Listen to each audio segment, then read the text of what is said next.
Great night for Arsenal then. They are top of that Champions League phase table with 6 wins in 6. Absolutely fantastic. They are 6 points ahead of 9th place Liverpool. British teams doing quite well, of course. Liverpool, as I say, in 9th, Tottenham in 11th, Newcastle in 12th after that draw today. Leverkusen and Chelsea are in 13th. Well, let's hear from the Arsenal boss then. Mikel Arteta has been speaking with Liam.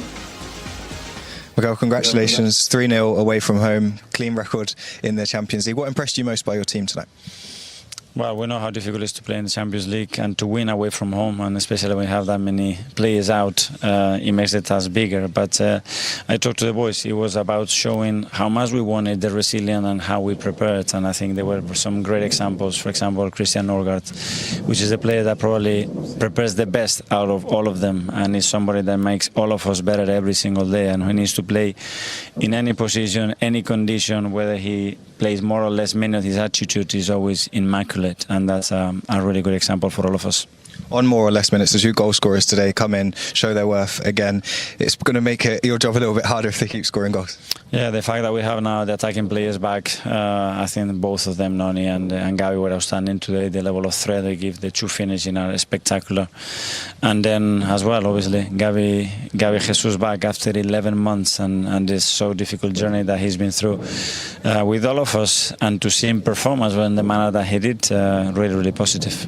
Yeah, there was a lovely moment at the end of the match. Gabriel Jesus, he looks quite emotional. He was getting hugs from members of staff, teammates. How good is it to see him back? Because those long days when you're injured can be tough, can't they? Yes, especially, you get the injury, everybody is at you. You get the surgery, everybody is fully behind you. And then there is a moment that you are alone almost. And you have to go through a lot of pain and difficult moments and uncertainty. He's done that a few times in his career, and he shows his mental toughness, how much he loves to play football. And we're all delighted to have him back.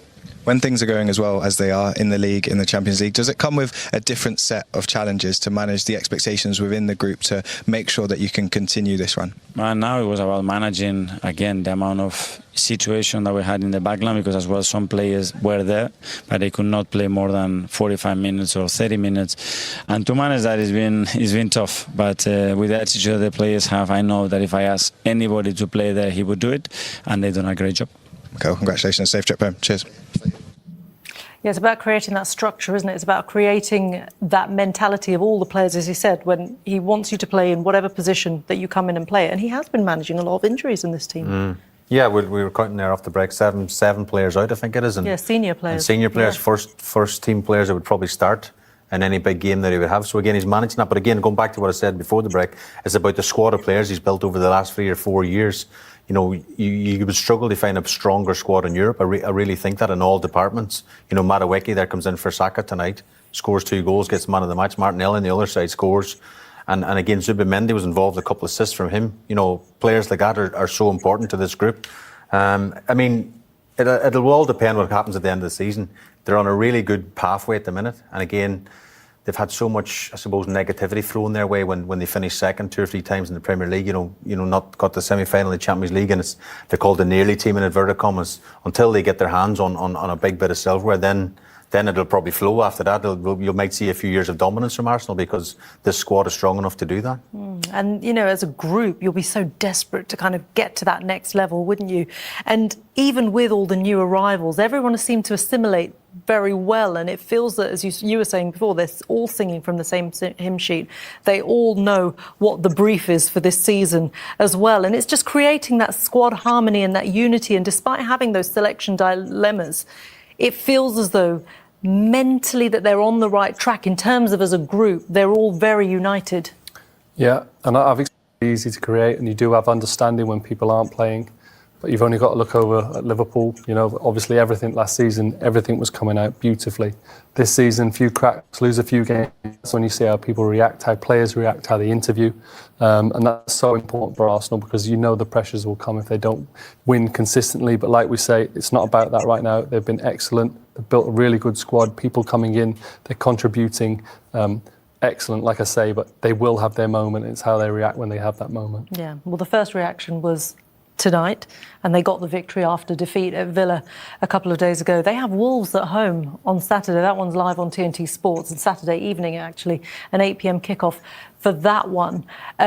You would probably assume by Wolves' awful run of form, very unfortunate at the moment, that Arsenal, particularly at home, can do very well. Then they travel to Arsenal. They've got Crystal Palace at home, Brighton at home, Aston Villa again at home, which will be an interesting grudge match, and then Bournemouth away. Any of these fixtures worry you at all? Well, the Shay? Villa one jumps off the page because what happened just at the weekend gone. I know it's a close sort of come around. There's a few months in between the fixtures, but I'm sure Arteta's team talked before that game, although they done us in the last minute. But what it did sort of like from an Arsenal point of view, I know they didn't like to lose in the last minute the other day against Aston Villa, but the players' reaction, Raya, Rice, all the players were literally collapsed to the ground, and they were banging the floor because they knew how important it is to get the job done, to stay in this class unbeaten run, 18 I think it was, but that's gone now, and now it's about, as I said before, there'll be bumps on the road. It's how they respond, how do they react as a group, as the manager as well. He's got to keep the lid on things, even after the Aston Villa result. He's got to come in the next day, be bubbly, be fresh, let's park that to one side. It's all about Club Brugge now, and then now it's all about Wolves. We have to just keep that sort of momentum going throughout the course of the season, and there will be bumps along the road, but there's a blue big lorry coming behind them in Manchester City in the Premier League as well, only 2 points behind them, and they've not hit the heights that we know Man City can hit as well. So in the back of these players' minds and Arteta's mind, that will be a concern as well. Either in the Champions League, even though they're very, very much in a good place, but certainly in the league, as you say, that big blue lorry is coming at them. Only a couple of points between them. Yeah, of course, and Man City are always going to be there and thereabouts, and by their own standards, I think they'll be disappointed with this season, but they're coming into it. Big result out in Europe tonight. They've had a few close scares, probably too many goals conceded at the moment. They can tighten things up at the back. They look a real threat going forward. In. What a goal. And then he got a complete contrast to the first goal. And that's what you want from your attacking players. Can they score all sorts of goals, but especially these goals. The long range one won't happen too often, but he's got to make sure as a wide player, he gets in at that back post and he couldn't miss. Couldn't miss? Couldn't miss, and he didn't miss. We've had some great goals tonight though, haven't we? Yeah. Especially in the women's with Leon, but this one from Martinelli is outstanding. Look at, wowzer! Bends it into the top bag. Look at the bend, the precision. The keeper has no chance. 3-0, the Arsenal. Wow. It puts Arsenal top of the table as well, still right up there in first, Bayern in second, PSG third, Manchester City in fourth. No worries. Micah. Calma. Table time tonight's going to be lovely. Yes, we're looking forward to a special edition. Oh, we've got something special tonight. Yes, you did. You're into Liverpool have just seen dropped out the top 8. Oh, yeah, but you got to be there at the end. That's the most important thing. Yeah. Actually, a little bit, Joe, I want to ask you again. You know, you've been part of winning sides. You know what it means, and Shay as well. You know what it means to put a team together to go through the hard times and come out the other end. And Arsenal have come out second best for a couple of seasons now. And a lot has been levelled against them in terms of their mental fragility. And I just wanted to know your thoughts on whether the side that you're seeing now looks like a side that could actually potentially go all the way now. Well, I think they're a quality team. No doubt they've got quality players. And it's not necessarily their mental fragility, it's just the powerhouses that they've been up against. We saw in recent seasons how City, when it comes to showtime in March, they've just been able to put their foot down and just relentlessly win games. Liverpool did it last season, obviously not so much this season. And Arsenal, just in those big moments, they've always looked quite good recently over the start of the season, but credit to them. They've had some really good results and some really good performances. But tonight's important. You have to bounce back. You are going to lose, simple as that. Like, you are going to have these moments. Even the great teams through the leagues have had to take punches on the nose, but it was a good one tonight, changing the team up a little bit. People have come in, done well. They've got, like I say, Jesus coming back. Feel good going into that Wolves game. Yeah, and that's the key, isn't it? When you can change your personnel around and still get the result, it means that the foundation is so solid. And this is what Mikel Arteta has always said, trust the process. And it feels as though that is where they are right now. Yeah, but he has spent a lot of money as well. He has spent a big number on a squad, probably one of the strongest squads in Europe. And they should be competing on all fronts, they really should. And they should be able to make lots of changes like tonight, whatever it was before the game, and still win the game in Club Brugge. The thing for me is Arsenal, we're in December now. Can we talk about Arsenal in March, April, when it comes down to the home Can they get their hands on this silver, be it the Premier League or be it the Champions League? Because I think this squad and this team and this manager are good enough to do that. But it's the psychology of the whole thing. Can they get across that final hurdle? There will be bumps along the road. There will be, defeats like Villa last weekend. They bounce back tonight. But when it comes right down to the wire, I think Fergie called it squeaky bum time. When it gets to that home straight, can they get across the line? Well, this is the bumps will affect everybody. Stop making it look like it's only Arsenal the bump that will have bumps along the road. The turbulence will affect everybody. We are all in the waters. So when there's turbulence, everybody's ship is affected. Man City will still lose too. Just like Arsenal will lose. Everybody will still lose. So please make your analysis be balanced. The test for them, isn't it? We saw them, as you say, with that defeat at the weekend, ending that 18-game unbeaten run, and they had the perfect response tonight. And some really beautiful goals as well. Let's start with Noni Madueke, who scored first. And this was 25 minutes. What a run. What an individual performance from him, Joe. Yeah, good ball into him there from Zubimendi. As he takes it on, he's only got one thing on his mind, to cut inside. I think just as it opens up for him, it's such a good hit. Such a good hit. It's unsavable. Van den Heuvel came in tonight. I think he was a late replacement for Simon Mignolet, but no one's saving that. Excellent. It's such a good moment. He's been on the kind of fringes of things at Arsenal. That's a great goal. That's what I'm talking about, the squad, but they rested Saka tonight and you spent a big number on this guy, and that's a phenomenal goal for him as well. Remember last season, if Saka doesn't play, Arsenal are not the same. Yeah. When you got somebody like Madueke to come in, I don't know if it strengthens them, but they've got big competition for that position now as well. It's an incredible reinforcement, and actually end goal for Arsenal. And he did score his next one, which we will see in a moment. But it's almost like London buses, isn't it? You wait for your first goal, and all three come in the Champions League. He scored one against Bayern last time out, scored the opener tonight, and then he scored the second as well. This one probably not as magnificent as the first, but you'll take it. Zubimendi got an assist for the first, which I don't agree with, but this is what I call an assist. If you watch the ball from Zubimendi, this is world class. And keep an eye on Madueke. We've let him up inside the box because he's actually playing nearly as a second striker next to Gyökeres. I think the young goalkeeper makes a bit of a mistake. If you keep an eye on him, he takes a couple of steps forward as Zubimendi crosses. Then he's in no man's land, and it's a simple header at the end of the day. But when we're talking about assists, Zubimendi wraps his foot around that brilliantly, and Madueke's thinking, I'm not going to miss from a yard out. It's a brilliant night for him.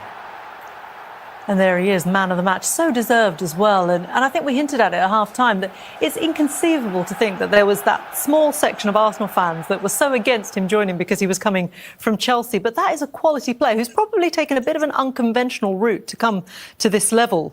But for coming from the Dutch league, actually, even though he started his career in England. But, it just shows that there's a quality player in there. He just needed the right home, the right place at the right time. Yeah, well, Mikel Arteta put his neck on the line, no doubt about it, getting it from Chelsea.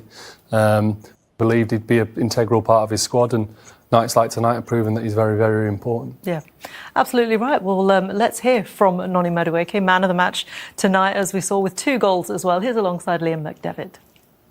Noni, Champions League, 2 goals, player of the match. They don't get much better than that first one, do they? Yeah, no, I just want to thank God first and foremost for giving my team the victory. The first one was really nice.